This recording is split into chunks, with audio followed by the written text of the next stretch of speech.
안녕하세요. 비니준입니다. 이번에는 중3과학 운동과 에너지 편입니다. 운동과 에너지 편은 교과서에 1학기와 2학기에 걸쳐 게재되어 있습니다. 학교에 따라서는 2학기 내용 또한 이번 1학기 기말고사에 포함이 되어 있는 경우도 있으니 이 경우에는 이 영상을 끝까지 시청을 해주시면 되겠습니다. 또는 우리는 1학기 내용만 이번 기말고사에 본다 라고 한다면 범위에 맞춰서 시청을 해주시면 되겠습니다. 자, 이번 페이지는 운동과 에너지 편을 듣기 전에 사전에 알아두면 다음 강의들을 이해하는 데 있어 도움이 될 만한 내용들로 꾸려보았습니다. 자, 우리가 생활하면서 아마 수백 번도 더 듣게 되는 내용들이 바로 이 속력이라는 이 단어일 거예요. 물론 이제 속력 또는 속도라는 것도 있는데 속도는 중학교 3학년 과정에서는 다루질 않아요. 근데 우리는 생활하는 데 있었고 그냥 속력, 속도 얘기를 하는데 속도는 원래 방향까지 고려가 된 거예요. 그래서 우리는 그냥 단순히 물체가 얼마나 빠르냐 그 빠르기만을 단순하게 나타내는 척도인 속력에 관해서 다룰 거고, 이 속력의 의미는 무슨 얘기냐면은 단위 시간당 움직인 거리로 나타낼 수 있습니다.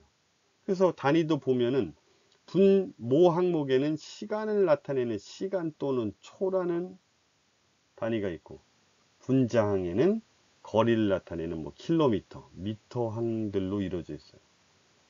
그래서 이제는 과학 시간에 많이 다루는 미터 퍼 세크는 뭐예요? 단위 시간 초 동안에 1초 동안에 몇 미터 움직이는 빠르기의 물체이냐, 이런 의미를 나타내겠죠. 자, 근데 물론 이제 우리가 속력, 이 미터 퍼 세크 또는 우리가 뭐 자동차를 얘기할 때는 킬로미터 퍼 아워리라고 해서 1시간에 몇 킬로미터 가느냐. 그래서 우리가 생활하면서 자동차가 100km로 달리고 있습니다. 근데 그 100km는 사실 뭐예요? 이 100km라는 거리를 얘기하는 거예요. 근데 사람들이 100km 퍼 아워리라는 시간당 킬로미터라는 단위를 매번 말하기가 아무래도 귀찮으니까 그냥 원래는 1시간당 100km라는 의미인 자동차가 100km per hour로 움직이고 있습니다 라고 표현하기보다는 단순히 100km로 움직인다고 하겠죠. 하지만 정확한 의미는 km per hour까지 붙여줘야 되는 게 자동차의 속력이 정확한 표현이겠죠. 자, 아무튼 간에 자, 과학에는 이렇게 수많은 단위들이 표현이 되고 있어요. 근데 이 물리, 과학 중에서도 이 물리 단원에 들어가면은 처음부터 보기도 싫은데 이 단위까지 너무 많이 나오니까 나는 아예 그냥 단위는 보기도 싫다, 생각하기도 싫다. 하지만 과학에서는 이 단위만 잘 파악을 해도 어떤 내용을 이해하는 데 있어서 큰 도움이 되는 경우가 상당히 많아요. 자, 예를 들어서 지금 이 단원만 같은 경우에도 바로 미터 퍼 세크, 킬로미터 퍼 아워리라는 내용이 나와 있죠. 아, 도대체 이거 뭐냐? 자, 이렇게 어려울 땐 무조건 분모를 여기 뭐라고 그랬어요? 단위 분모. 어떤 단위 그냥 1이라고 생각을 했어요. 1. 1초, 1시간. 한마디로 뭐냐? 어떤 물체가 10m per sec로 달리는 물체가 있고 5m per sec로 달리는 물체가 있을 때, 자, 1초에 10m 가는 애, 1초에 5m 가는 애, 당연히 1초에 10m 가는 물체가 더 빠르다고 표현을 할 수 있겠죠. 자, 이렇게 어떤 단위가 나왔을 때, 아, 난 너무 어렵다. 그냥 분모를 1이라고 생각을 하세요.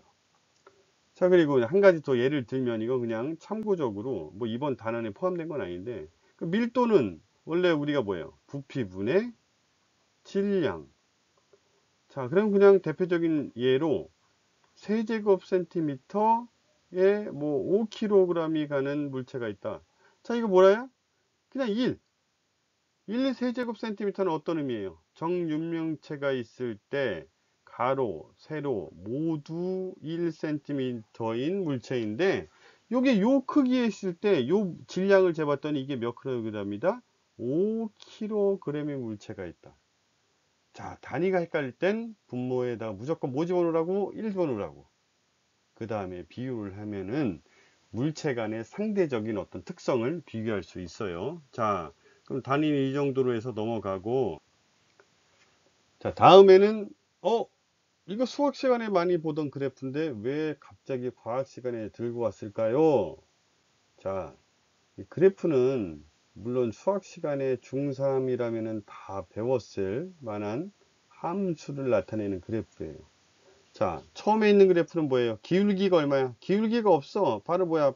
평평한 땅이라고 생각해. 우리가 사람이 걸어가. 자, 기울기 있어? 없어? 없어. 기울기가 얼마라고? 0. 그래서 이런 그래프를 보통 상수 그래프라 그래. 왜? X축에 대해서 항상 똑같은 Y축을 갖기 때문에. 자, 두 번째 그래프는 기울기가 있긴 있는데 기울기가 어때? 여기서의 기울기나 여기서의 기울기가 모두 기울기가 일정한, 바로 이걸 1차 함수 그래프죠. 뭐 y는 ax 플러스 b 이런 식으로 표현되는, 물론 이런 그래프만 있는 게 아니고 이런 그래프도 있고 이런 그래프도 있고 반대로 이렇게 감소하는 그래프도 있을 수 있어. 하지만 이 모든 직선들의 특징이 뭐야? 기울기가 한번 정해지면 끝까지 일정하다. 그래서 기울기가 일정한 1차 함수 그래프가 있고, 자, 이거는 우리가 딱 봐도 뭐야? 이 곡선으로 이루어진 또는 포물선으로 나타내지는 2차 함수인데, 얘네들은 보통 뭐라 그래? y는 ax 뭐 제곱 bx 플러스 c 해서 최고차항이 2차인 제곱승인 2차 함수의 그래프인데, 자, 얘네들은 기울기가 각 위치에서 어떻게 변해? 근데 변하는데 일정하게 변하는 경우, 일정하게 커지는 애도 있고 아니면 불규칙하게 커지는 경우도 있는데, 우리는 어떤 경우만 배울 거야? 일정하게 변화하는 경우만 배운다. 자, 이거를 왜 사전에 알아두면 편하냐? 바로 우리가 이 그래프에서 알고 싶은 것들은 바로 기울기의 변화 때문에 그래요. 기울기의 변화. 자, 잘 봐요. 상수 그래프는 기울기가 없어. 평평한 땅이야. 자, 1차 그래프, 직선으로 나타내지는 1차 그래프는 기울기가 한번 정해지면 일정해. 자, 두 번째 변 2차는 기울기가 변하는데, 변하는 것 중에서도 우리는 뭐만 다룬다? 기울기가 일정하게 증가하거나 일정하게 감소하는, 일정하게 변하는 경우만 다룰 겁니다. 자, 이 기울기 공식 어떻게 쓰는지 알죠? 그죠? x 변화량분의 y 변화량, x분의 y. 자, 이거는 이미 수학 시간에 배운 거라고 가정을 하고, 자, 그럼 다음 페이지에서는 본격적으로 중3 과학 내용에 돌입해 봅시다. 자, 처음에 운동의 종류부터 알아보도록 합시다. 이 운동이라는 것은 말 그대로 움직이기 때문에 표현이 되는 내용들이에요. 그죠? 그럼 움직이지 않으면 어떤 상태라고 할 수 있어요? 우리가 보통 정지에 있다고 하겠죠. 정지에 있는 경우에는 시간에 따라서 이동 거리의 변화가 있겠습니까?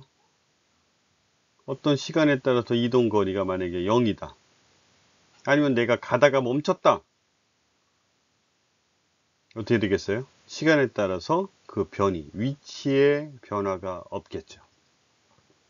근데 지금 여기 있는 내용은 1차 그래프처럼 이렇게 증가하는 애가 있어요. 자, 우리는 이제 정지하는 경우에는 너무 당연한 거니까 특별히 다루지는 않을 테고, 움직이는 물체의 경우에서 등속 운동과 등 가속 운동에 대해서 다뤄볼 예정입니다. 자, 그럼 등속이라는 건 무슨 얘기냐? 일정하게 속력이 유지되는 운동인데, 그래서 등속. 자, 가속은 뭐예요? 보통 이 가는 더할까, 한자로 더할까인데 속력이 더해진다. 양으로 더해지면은 빨라질 테고, 음으로 더해지면 속력이 더 느려지겠죠. 그죠? 우리가 보는 방향으로. 자, 근데 어떻게 변화하냐? 일정하게 속력이 증가하거나 감소한다. 대부분 이제 여기서는 우리 이제 증가하는 걸로 일단 들어가 봅시다.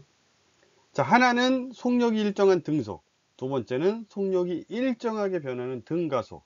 두 가지 경우를 나눠서 생각을 해 봅시다. 우리가 이제 속력을, 어떤 물체의 속력을 측정하기 위해서 아주 요런 이제 타점계 같은 거, 이렇게 기계가 아주 단순하게 이렇게 있으면은 여기서 이제 일정한 간격으로 뭐 이런 핀 같은 게 위아래로 점을 찍어. 그럼 여기 테이프가 이렇게 이제는 지나갈 거란 말이에요. 이런 종이 테이프에다가 점이 일정하게 찍히면은, 예를 들어서 얘가 이제 1초 간격으로 점을 찍는다. 그럼 1초 동안에 이 테이프가 빠르게 지나가면은, 처음에 여기 찍은 점부터 빠르게 지나가면 다음 점은 어디 찍히겠어? 여기 좀 찍히겠지. 근데 더 빠르게 잡아당겼다. 그럼 얘는 이 정도가는 빠르게 썼는데 더 빠르게 잡아당겼다. 그러면은 핀이 다음 점을 찍을 동안 더 많이 움직여서 다음 점은 여기 찍히겠죠. 자, 그래서 이게 이제는 너무나 당연한 내용이고 또 쉽게 이해할 수 있는 내용이지만, 이걸로 또 문제가 많이 출제가 되는 경우도 있어요. 그래서 이렇게 종이 테이프 타점 기록계로 간격이 일정하냐. 자, 그럼 이 타점 기록계 나면 무조건 뭐부터 봐야 된다? 처음에 간격이 변화가 있느냐, 그 다음에 간격의 변화가 있다면은 간격의 폭이 어떻게 변하느냐. 자, 왜 그러냐? 간격의 변화가 없다 라고 한다면 속력이 변하지 않는 등속 운동이 될 테고, 변화가 있다 한다면은 가속 운동이 될 거예요. 자, 그럼 간격의 폭을 왜 보냐? 간격의 폭이 있는 경우에는 가속 운동이라 그랬는데, 그게 일정하게 변화를 하느냐 아니면 불규칙하게 변화를 하느냐. 일정하지 않는 경우는 이번 달에서 안 다룬다 그랬어요. 일정하게 변하는 경우에는 속력이 일정하게 증가하는 무슨 운동이다? 등가속 운동이다. 그래서 여기도 보시면은 이렇게 일정한 등속 운동인데, 간격의 폭이 더 넓은 애가 뭐가 더 크다? 속력이 더 크다. 그 다음에 이렇게 일정하게 증가하는 경우는 무슨 운동이다? 속력이 일정하게 증가하는 등가속 운동이다. 자, 여기까지는 어차피 그렇게 어려운 내용은 아니에요. 근데 내가 여기서 좀 더 중요 표시를 하고 싶은 내용은 바로 이 그래프와 관련된 내용이에요. 자, 운동을 표현하는 데 있어서 이 그래프만큼 간단하고 명확한 표현 방법이 없어요. 그래서 아직도 운동을 표현하는 데는 이 그래프를 많이 이용하기도 합니다.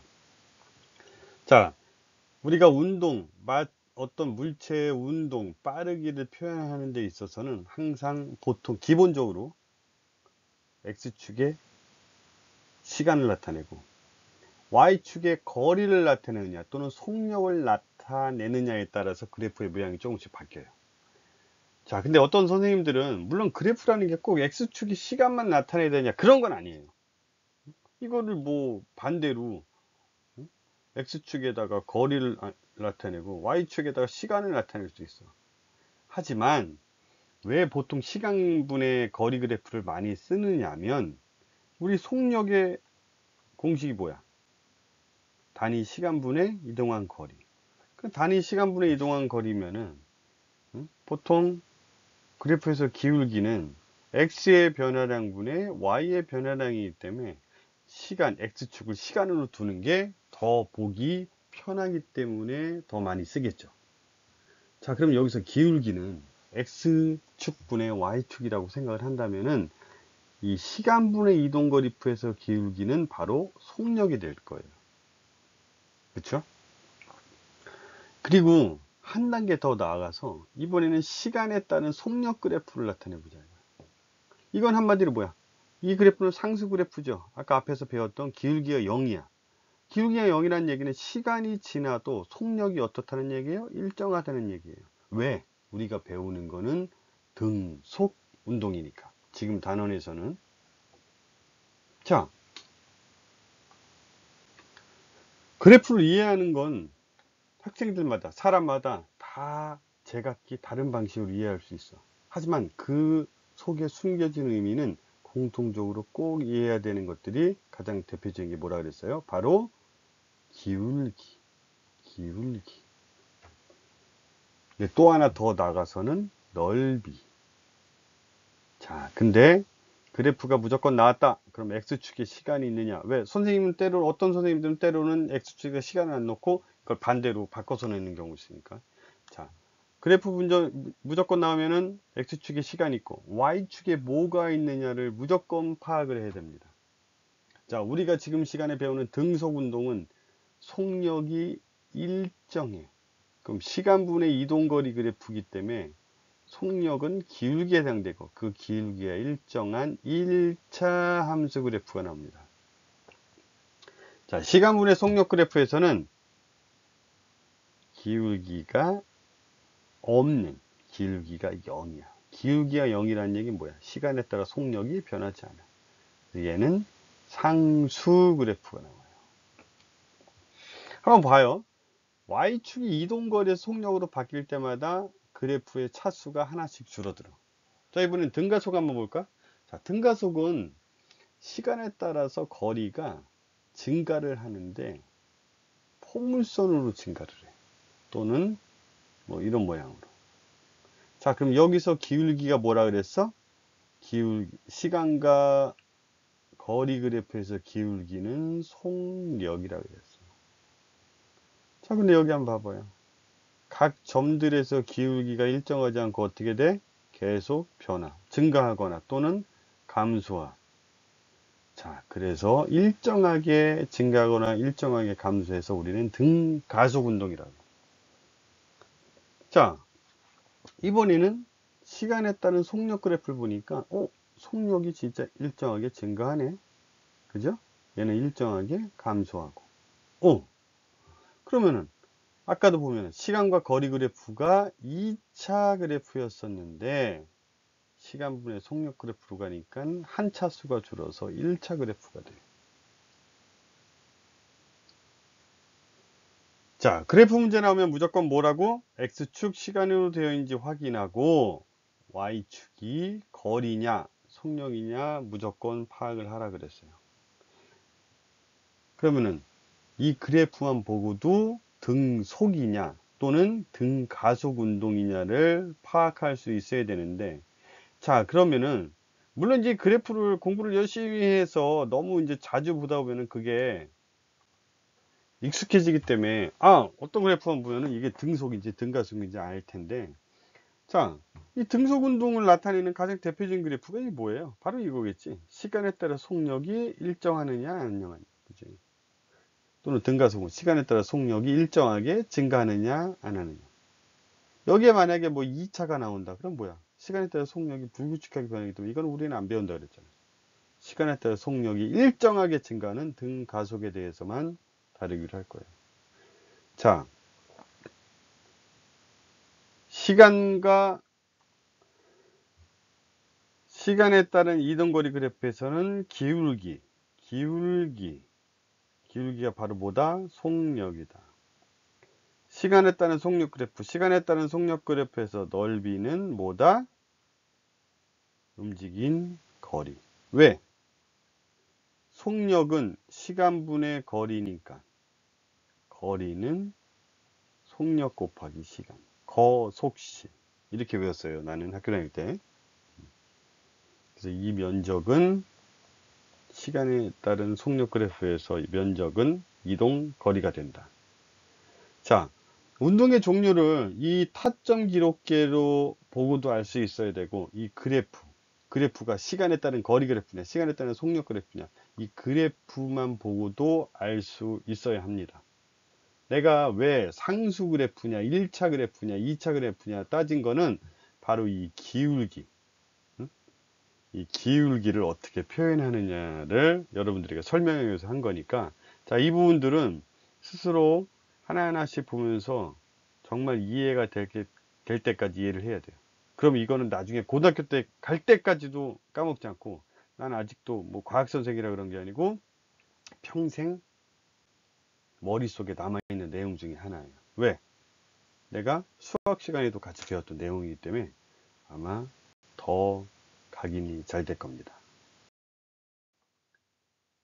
자, 이번 페이지에는 보자마자 그래프들이 나와 있죠. 자, 그래프 나오면은 제일 먼저 뭐부터 파악하라 그랬습니까? X축이 어떤 단위로 표현되어 있는지. 자, 여기 이제 시간이 생략되어 있는데, 여기 이제는 시간이. 이것도 시간이고. 그럼 내가 알고 있는 그 시간분의 뭐뭐뭐 그래프 맞네. 자, 그럼 그 다음에는 Y축이 뭔지를 봐야 돼. 이동거리, 속력. 두 개는 모르겠고, 일단 왼쪽 거부터 한번 보자. 보다 보면은 오른쪽 것도 생각이 나겠지. 자, 그럼 시간에 따른 이동거리 그래프부터 파악을 한번 해봅시다. 자, 지금 이 그림에는 그래프 A와 B 두 그래프가 표현되어 있어요. 자, 시간분의 이동거리 그래프에서는 딱 떠오르는 거 뭐? 기울기. 시간분의 x분의 y니까 시간분의 거리, 속력이 되겠죠. 그러면은 기울기가 더 급한 B의 속력이 A보다 더 크다라고 할 수 있겠습니다. 그렇죠? 자, 차이점은 B가 A보다 더 빠르게 움직인다라고 할 수 있을 테고, 공통점은 뭐냐? 둘 다 그 기울기가 일정한 무슨 운동을 하고 있다? 등속 운동을 하고 있다. 자, 이 그래프로부터 우리가 알 수 있는 내용이에요. 등속 운동을 하지만은 빠르기가 서로 틀리다. 왜? 기울기가 틀리기 때문에. 자, 이번에는 시험이 아주 잘 나오는 유행의 그래프 중에 하나예요. 어떤 물체가 시간에 따라서 0에서 속력이 0이야. 속력이 계속 증가하다가 5초가 지남부터는 무슨 운동을 해? 속력이 일정한 등속 운동을 해. 그 다음에 10초 이후에는 일정하게 속력이 감소하는 등가속 운동을 다시 하죠. 그래서 0에서 시작해서 빨라졌다가 일정하게 갔다가 다시 느려져서 정지하는 아주 전형적인 이동하는 물체를 나타낸 그래프인데, 바로 요 구간만 속력이 일정한 등속 운동을 하겠지. 자, 왜? 0부터 5초까지는 속력이 일정하게 증가해. 왜 일정하게 증가해? 픽선이니까. 그죠? 1차 그래프, 기울기가 있는 1차 그래프. 그 다음에 상수 그래프, 기울기가 0. 자, 이 부분은 기울기가 0이야.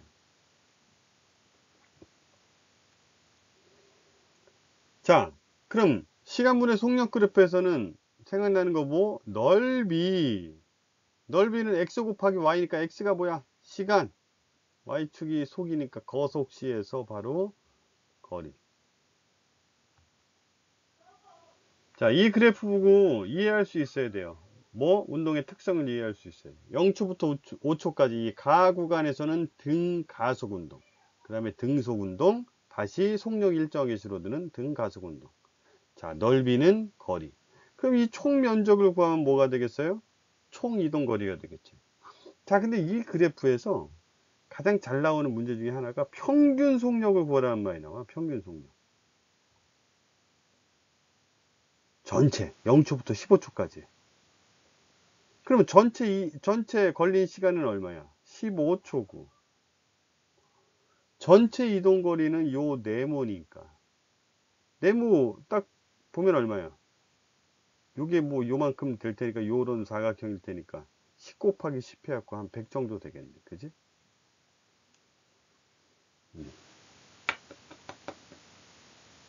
그러면 15초 동안에 100m 이동한 값이 평균 속력이 나오겠네. 평균 속력을 구하라 했으니까 전체 걸린 시간 15초에다가 전체 이동한 거리. 이 15초 맞나? 5 곱하기 10. 맞겠네. 그죠? 자, 이번에도 시간분의 속력 그래프인데, 얘는 세 구간으로 나눠져 있는데 얘는 네 구간으로 나눠져 있어. 네 구간. 이렇게. 네 구간. 근데 어려울 거 하나도 없어. 왜? 시간분의 속력 그래프가 1차 그래프잖아. 1차 그래프라는 얘기 뭐야? 속력이 증가하더라도 그 구간에서는 일정하게 증가한다는 다 등가속이야, 등가속. 시간에 따른 속력 그래프가 곡선, 포물선으로 나오지 않는 한 여러분들한테는 어려울 게 별로 없어요. 왜? 속력이 증가를 하더라도 일정하게 증가를 하고 감소할 테니까. 자, A부터 B 구간까지 등가속 운동을 해. 근데 속력이 예를 들면 이러한 기울기로 증가를 하는데, 자, 여기서는 기울기가 약간 꺾여. 그러니까 속력이 증가하는 그 가속도가 약간 느리다는 거야. 그 다음에 여기서는 기울기가 0이니까 등속 운동을 하다가 급격하게 속력이 줄어. 왜? 기울기가 급하잖아. D 구간이 EF 구간보다 어때? 더 경사가 가파다. 한마디로 속력이 급격하게 줄어든다는 얘기야. 그 다음에는 좀 서서히 줄어들겠죠. 결국에 시간이 지나서 속력이 0.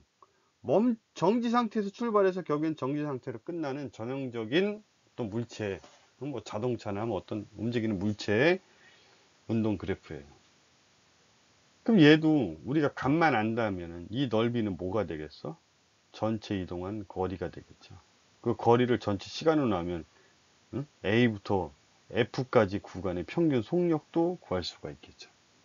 자, 그럼 이 중에서 속력의 변화가 가장 급격한 구간을 찾아라. 그러면 속력의 변화라는 건 뭐야? 시간에 따라 속력의 기울기가 얼마나 기울기가 제일 급한 D2 구간이 뭐야? 가속도가 최대인 구간이에요. 가속도가 뭐야? 속도가 변화하는 x분의 시간에 따른 단위 1초에 속력이 얼만큼씩 변하냐. 이게 바로 뭐야? 우리가 알고 있는 가속력이라 그래. 자동차 운전하시는 분은 없겠죠, 그죠? 중학생이니까 가끔가다 사고 치는 중학생도 있긴 하지만 요즘에는 이제는 자동 차량이 있기 때문에 이렇게 페달이 두 개가 있어. 옛날에는 세 개가 있었는데 어쨌든 간에 그 오른쪽에 우리가 뭐 어른들이 얘기하는 엑셀이라고 부르는 엑셀. 그다음에 이거는 뭐예요? 브레이크 멈추는 브레이크라 그래. 자, 근데 이 사실은 엑셀이 뭐예요, 원래? 엑셀러레이션에 엑셀러레이션 엑셀러레이션 엑셀러레이션 그치? 가속에 엑셀러레이터 할 때 거기서 나온 단어겠죠, 악셀. 그쵸? 가속. 그래서 가속이 가장 큰 구간은 어디다? 요 D2 구간이 될 거예요. 자, 이렇게 이 운동 그래프만 보고도 어느 정도 운동의 어떤 물체의 운동 특성을 이해할 수 있는 그런 능력을 이 단원에서 많이 평가를 할 거예요. 아마 뭐 수학이나 기존에 배웠던 수학이나 지금 과학 시간에 배우는 거리, 속력, 시간에 대한 내용만 이해하고 있으면은 별다른 게 없을 테고, 이 단어는 문제를 풀어보면서 사실은 이해하면은 더 쉽고 빠르게 할 수가 있으니까 일단 개념은 이 정도로 잡아두고 모르는 내용들은 댓글로 문의를 남겨주세요.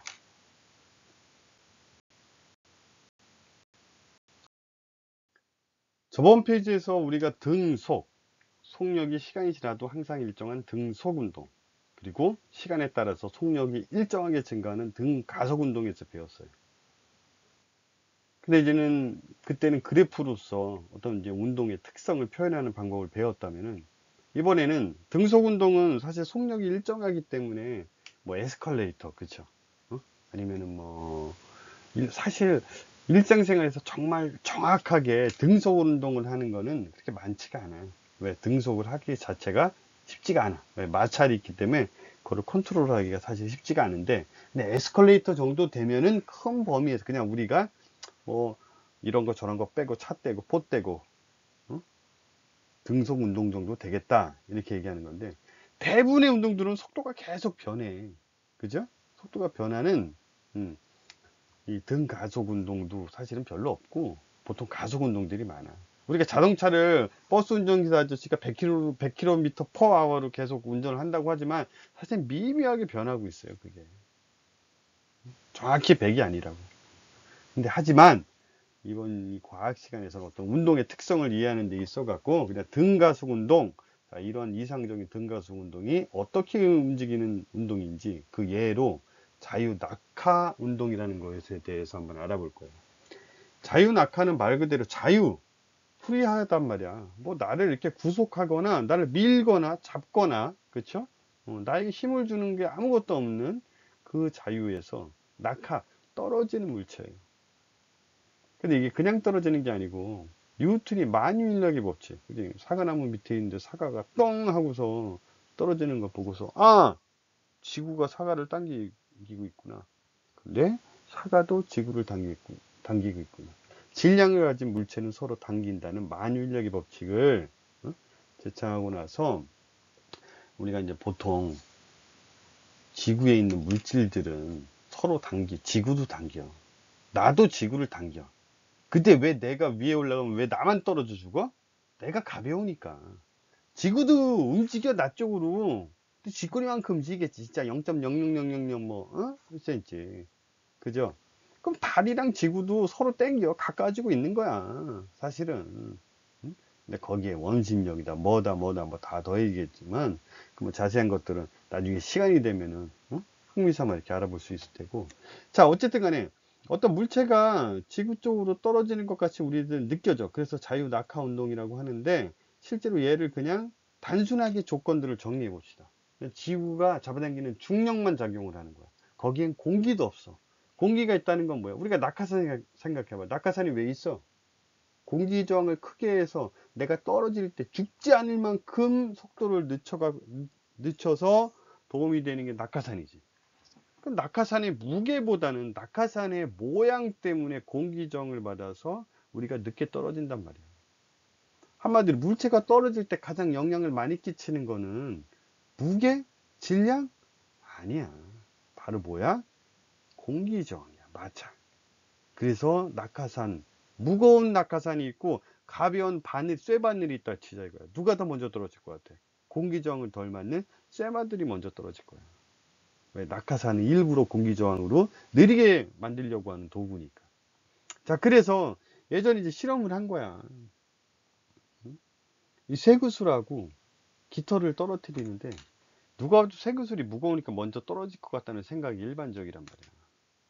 근데 나는 이 쇠구슬이랑 이 깃털로 실험한 것도 참 좀 신기해. 이거를 물론 이 실험도 했다면은 똑같은 쇠구슬과 똑같은 무게 이 깃털도 실험을 한번 더 했으면 더 좋았을 텐데 뭐 하여튼간 그래서 요거를 공기가 없는 진공 중에서 떨어뜨렸더니 어떤 결과가 나왔어요? 요 왼쪽 그림과 같이 이렇게 동시에 떨어졌어. 쇠구슬이 더 무거운데 이거 우리가 알고 있는 상식이 아니네. 맞아요. 우리 상식하고는 좀 위배되죠. 우리 보통 뭐 무거운 사람이 빨리 떨어진다 뭐 이런 논리기도 하는데. 자, 근데 공기가 있는 공기 중에서 떨어뜨렸더니 어떤 상태가 벌어졌어? 깃털이 늦게 떨어졌어. 자, 이 그림만 보여주면 학생들이 그렇게 묻더라고. 선생님, 그럼 공기 중에서는 무게가 무거운 쇠구슬이 먼저 떨어진 겁니까? 아니죠. 무게 때문이 아니지. 먼저 떨어진 건 맞는데 무게 때문이 아니야. 왜냐면은 진공이라는 의미가 뭐야? 진공은 사전적인 의미로는 진짜 트루 뭐 할 때, 그 진선미할 때, 리얼, 백현 뭐 이런 뜻인데 한마디로 뭐냐면은 진짜 아무것도 없는 상태야. 무라는 상태야. 무. 한자로. 이 한자로 이 무가 맞지? 무. 아무것도 없는 상태. 그러니까 공기조차 없는 거야. 공기가 없으니까 공기 저항이라는 게 없지. 마치 우주에서 그냥 뭐가 당기는데 지구가 당기는 거야. 지구가 당기는 중력에 의해서만 떨어지는 거야. 그럼 공기가 있다고 해서 얘가 무게가 갑자기 무거워지고 가벼워져? 아니에요. 이 다음 요 단원에서 배울 거니까 요거는 잠깐 줄여두고, 자, 이 그림 나오면서 나오는 문제 중에 학생들이 가장 많이 틀리는 문제 중에 하나가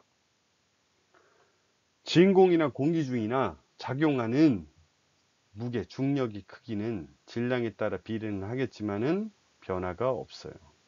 그럼 얘네 둘에 영향을 끼치는 가장 큰 인자는 뭐다? 공기 저항이다. 그래서 왼쪽 실험은 이 가장 큰 영향을 끼치는 공기 저항을 없애기 위해서 진공에서 실험을 한 거예요. 그래서 진공에서 실험을 했더니 어떤 물체든 생긴 거와 상관없이, 무게와 상관없이, 질량과 상관없이 똑같이 떨어지더라 이거야. 근데 웃긴 거는 떨어지는데 사진을 잠깐 봐봐. 옛날에 아까 앞에서 배웠던 타점계랑 비슷하지. 간격이 증가를 하는 거야. 어떻게 증가해? 일정하게 증가를 해. 그래서 속력을 재봤더니 떨어지는 게 0에서, 속력이 0에서 시작해갖고 1초 뒤에 속력이 9.8, 2초 뒤에 속력이 19.6. 이렇게 얼마씩 계속 빨라져? 9.8씩 계속 빨라지더라고요. 누구 때문에? 지구가 잡아당기는 중력 때문에. 그래서 우리는 그 가속도를 뭐라고 부르기로 했냐면은 중력에 의한 가속도다. 그래서 중력 가속도라고 부르기 시작해요.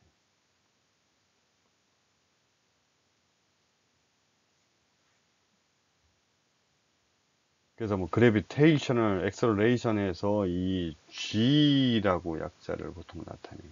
뭐 그래비티 할 때도 우리가 중력 그래비티 할 때도 G를 나타내죠. 대문자 G.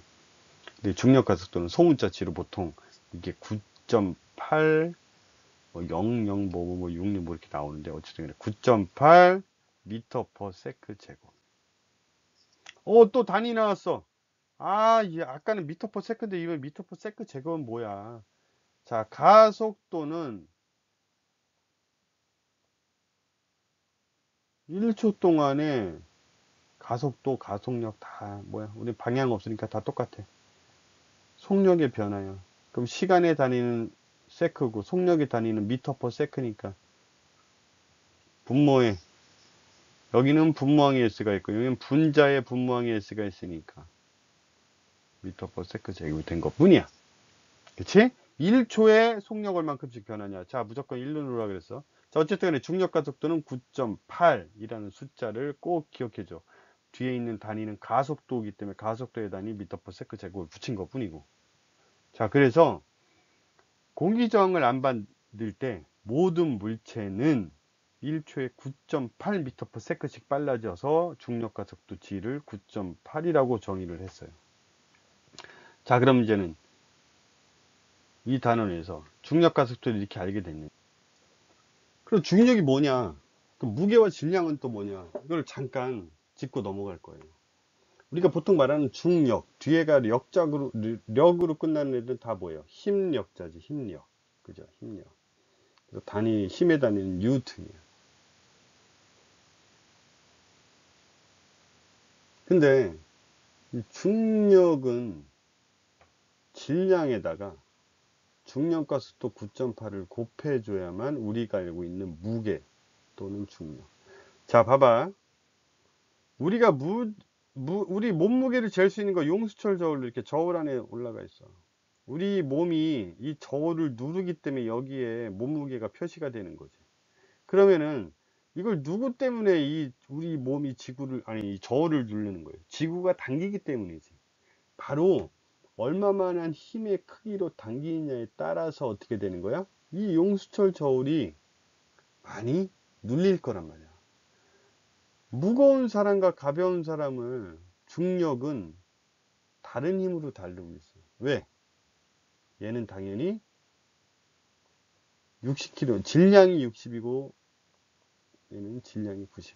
그럼 얘는 60 곱하기 9.8의 힘으로 당기는 거고 얘는 90 곱하기 9.8의 중력으로 당기고 있는 거야. 그 중력만큼 우리가 말하는 무게가 나오는 거야.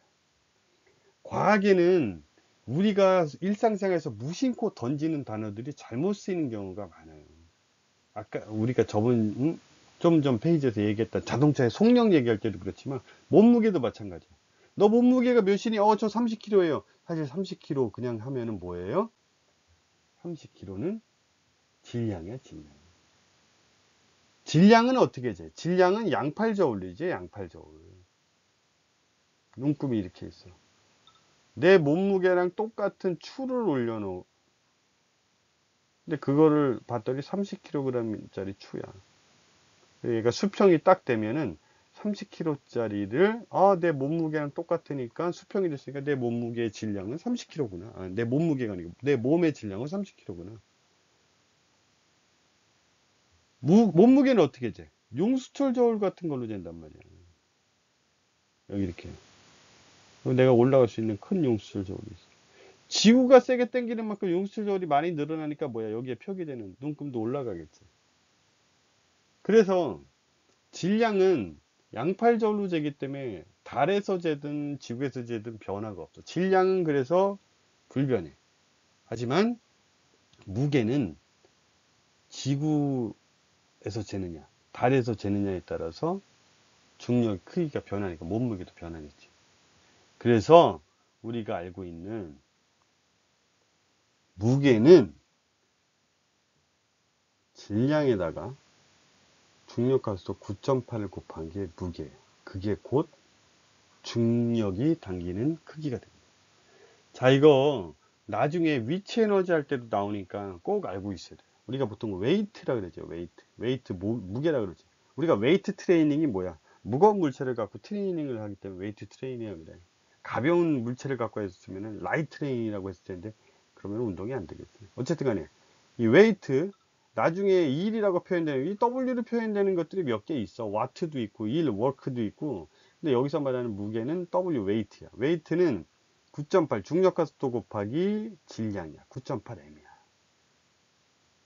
이거 나중에 위치 에너지를 때 써먹어. 이게 곧 우리가 알고 있는 무게라 그래. 그래서 시험 문제 딱 봤잖아. 그러면은 질량으로 보통 선생님들이 문제를 내.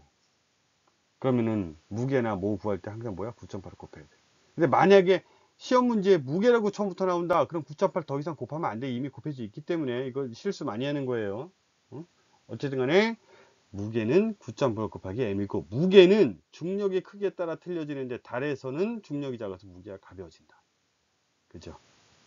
용수저울로 측정하고 무게는 W는 mg.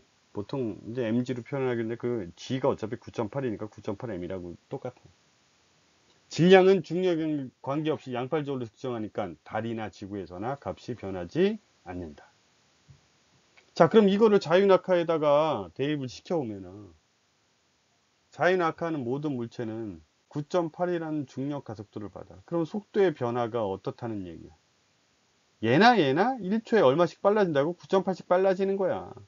한마디로 진공에서는 질량이든 무게든 그게 얼마건 간에 중력 가속도 1초당 빨라지는 속도의 변화가 똑같기 때문에 똑같이 떨어지는 거야. 하지만 공기 중에서는 어떻게 생겼냐에 따라 갖고 무겁지만 낙하산이냐, 아니면 뾰족한 바늘이냐, 가벼운 바늘이냐, 그치? 공기정을 누가 받느냐에 따라서 천차만별의 차이가 나.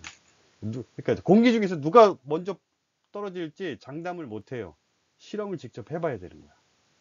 사람 같은 경우도 스카이다이빙 할 때 공기 중에서 이렇게 팔 벌리고 이렇게 떨어지면 이 사람들은 뭐야? 공기정 받아갖고 막 헤엄도 치고 막 사람들 정신 잃고 이러는 게 아니고 오히려 거기에서 뭐야? 수영하듯이 방향도 바꾸고 날아다니는 듯한, 날아다니는 건 아니지. 떨어지는데 공기정을 받고 떨어지니까 좀 늦게 떨어지는 것 뿐이지. 공기정이 없다면 우리 비 맞으면 다 죽어. 물방울 거기서 계속 9.8씩 계속 증가해갖고 총알보다 더 빠르질 때 저 하늘 위에서 떨어져갖고 비 맞으면 머리에 구멍 뽕뽕 나갖고 다 죽는 거야. 근데 그렇지 않은 이유가 뭐야? 물방울이 떨어지면 공기저항 때문에 빗방울이 속도가 어느 정도 이렇게 느려지는 거예요. 그러니까 사람이 맞아도 괜찮을 정도로. 다 이 세상 만드신 어느 그분이 다 생각해서 만드셨을 거예요. 그렇죠? 자, 이렇게 해서 운동의 종류, 등속운동, 등가속운동, 또 등가속운동의 가장 대표적인 자유 낙하운동까지 배웠어. 아, 맞아. 등가속운동의 가장 중요한 내용 빠뜨린 건 하나 있어. 자, 등가속운동이라고 표현하면은 일정한 힘을 계속 받는 애예요. 한마디로 무슨 얘기냐면 얘 지금 떨어지면서 중력, 지구가 계속 일정하게 당기죠.